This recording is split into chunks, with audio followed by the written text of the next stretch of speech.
كان لازم قلبك يتفلتر علشان تعرف مين اللي بيحبك بجد ومين اللي بيضحك عليك وبيخدعك. كان لازم توقف التنازلات اللي انت تنازلتها طول الفترة اللي فاتت يا برج القوس. مكملين يا شباب مع برج القوس في طاقة عاطفية لشهر أغسطس 2025. حبيبي اللي بتسمعني، لو انت حسيت ان كلامي لمس قلبك يبقى الطاقة دي من حظك ومن نصيبك. يلا بينا نشوف برج القوس طاقتك ايه يا برج القوس يا حبيبي يلي بتسمعني في شهر اغسطس 2025.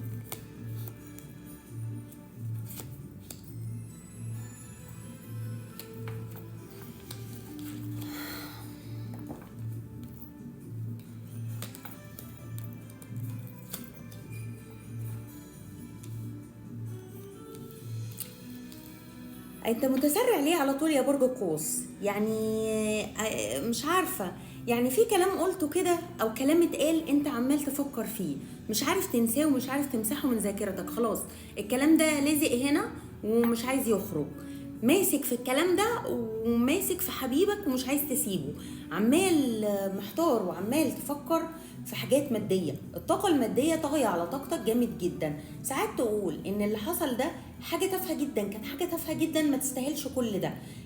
ايه اللي كبر الموضوع للدرجة دي؟ ايه اللي خلاني يحصل معايا كده؟ انا ما استاهلش كل ده، انا اديت حاسس انك انت اديت بسخاء، عطيت بسخاء بفظاعة، وزي ما يكون حبيبك اتلكك لك على حاجة صغيرة وهد المعبد على اللي فيه.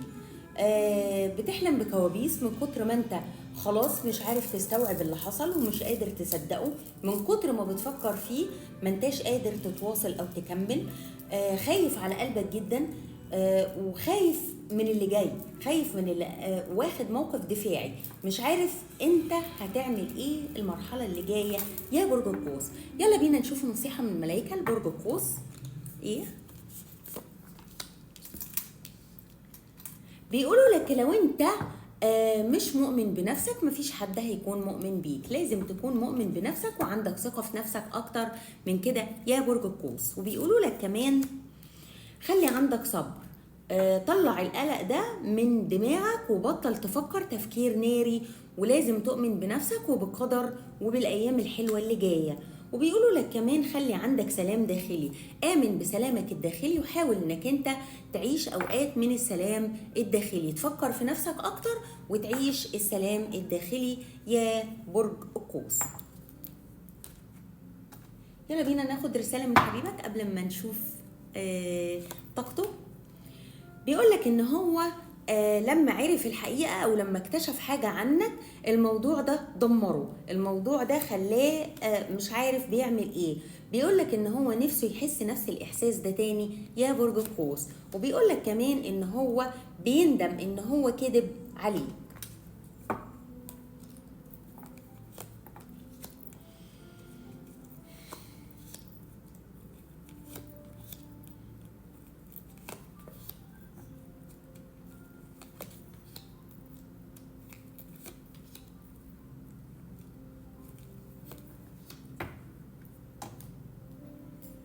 طيب يعني هو في حاجة كومن كده ما بينك وما بين حبيبك، مش كومن، ده الاختلاف اللي ما بينك وما بينه.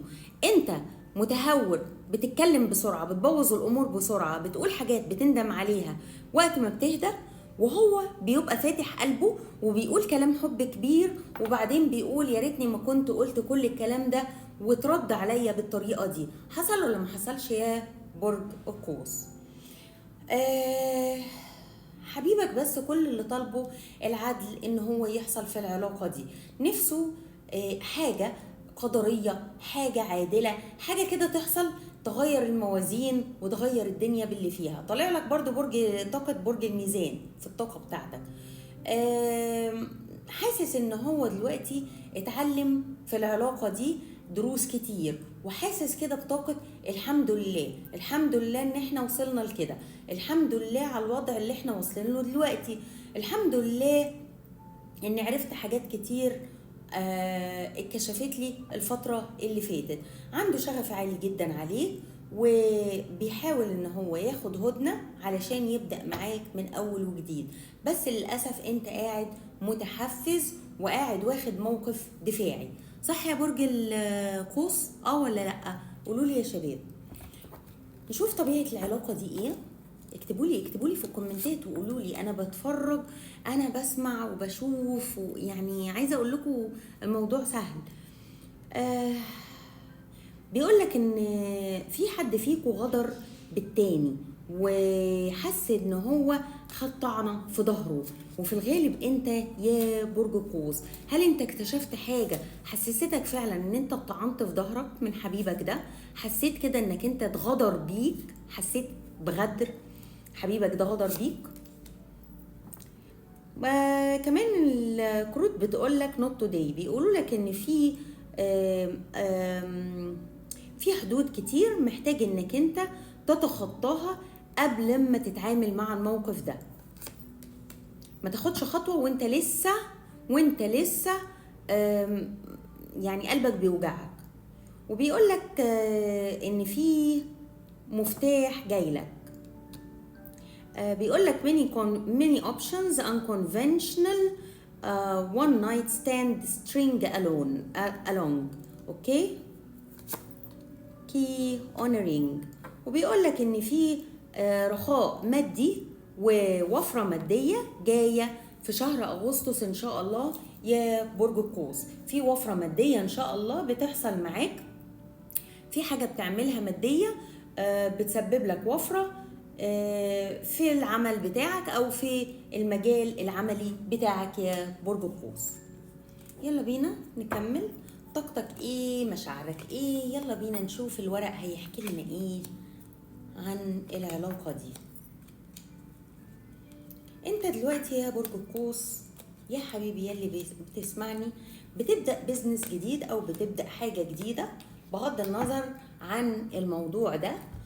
في طاقة استشفاء جميلة جدا. حاسس انك انت كده هتبدأ تتكلم مع حبيبك بعين العقل. عارف نفس الكارت طالع لك، هو طالع له اللي هو الكارت بتاع ايه؟ عين العقل. اللي هو انتوا الاتنين بقيتوا عندكم حكمة ان انتوا تقدروا تقعدوا على ترابيزة وتتكلموا وتتفهموا. خلاص الموضوع بقى ماشي ما بينك وما بين حبيبك بالمنطق اكتر منه اي حاجة تانية يا برج القوس. كمان انت عندك حركة متهورة جدا، حاجة طاقة تهور. عندك شغف، عندك تهور كده، عايز تمسك حبيبك ده وتروضه على مزاجك. حاسس ان هو مخبي عليك حاجات وهتبدأ تراقبه في شهر أغسطس 2025. ربنا يهدلكوا الحال يا شباب وما يكونش في حاجة من اللي في بالك دي يا برج قوس. ان شاء الله يكون هواجس. زي ما احنا عارفين برج قوس ساعات كتير بيشتغل نفسه كده في حوارات وبيصدقها مع نفسه وبيعيشها مع نفسه وبيبدأ يرياكت على الحاجات اللي في دماغه لوحده. صح ولا لأ؟ بيقول لك حبيبك ايه؟ ان هو مش قادر يخليك تقرب منه اكتر في شهر اغسطس، وبيقول لك ان هو حاسس بيك حتى وانتوا بعيد، وبيقول لك كمان ان هو بيتمنى انه يكون كان عاملك احسن. طب هو حاسس بايه دلوقتي ناحيتك؟ هو حاسس ان هو اتظلم كتير قوي في العلاقة دي، لولا تعلقه بيك والاوقات الحلوة اللي انتوا عشتوها سوا. لولا كده ما كانش يرجع يفكر فيك تاني، وكان زمانكوا فعلا في حالة فراق تمام. اللي فرق بينكوا حد تاني او طرف تالت، ما كانش الموضوع جاي منك انت ولا منه هو دايركت يا برج القوس. وكان في طاقة غيرة جامدة جدا حصلت وسببت الفراق او سببت البعد او سببت المشكلة اللي انتوا فيها دلوقتي. منتظر حبيبك حاجة ونفسه ان هو يحتفل احتفال كبير يعني معاك، عنده حاجة بيعملها منتظر ياخد فيها خطوة، ومنتظر نفسه قوي ان هو تحتفلوا سوا، مش عايز يحتفل لوحده يا برج القوس. ربنا يلم شملكم يا رب لو انتوا بعيد يا شباب، ويعني يجمع شملكم على خير ويسعدك يا برج القوس يا حبيبي اللي بتسمعني.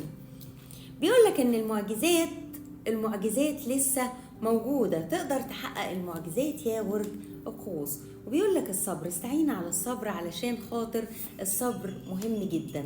سبحان الله، الكروان بره بيسبح ربنا وبيقول الملك لك لك لك يا الله. هيلينج بيقول لك ان تمام يا برج القوس، يعني ان شاء الله بيحصل احتفال وبيحصل رجوع ان شاء الله، لان في حب كبير في العلاقه دي. انتوا دلوقتي ما بقاش الموضوع حب على قد ما هو بقى منطق، بقى في منطق في العلاقه. يعني ايه؟ يعني اذا كانت خناقاتكم قبل كده كانت بتكون بسبب غيره، بسبب مشاكل، بسبب whatever، انتوا بقيتوا دلوقتي عايزين تمشوا اموركم، عايزين تعيشوا في سلام، عايزين انتوا الاتنين تعيشوا في سلام يا برج القوس. طيب يلا بينا نسأل 3 أسئلة لبرج القوس. لو انتم منفصلين، ثواني،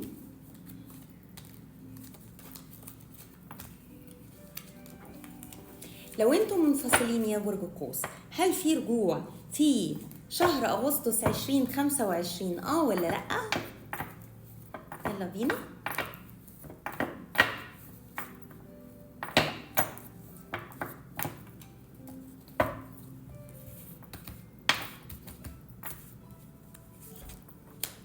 لا للأسف مفيش رجوع في شهر أغسطس 2025 على حبيبك اللي انت حاطط عليه العين والنية.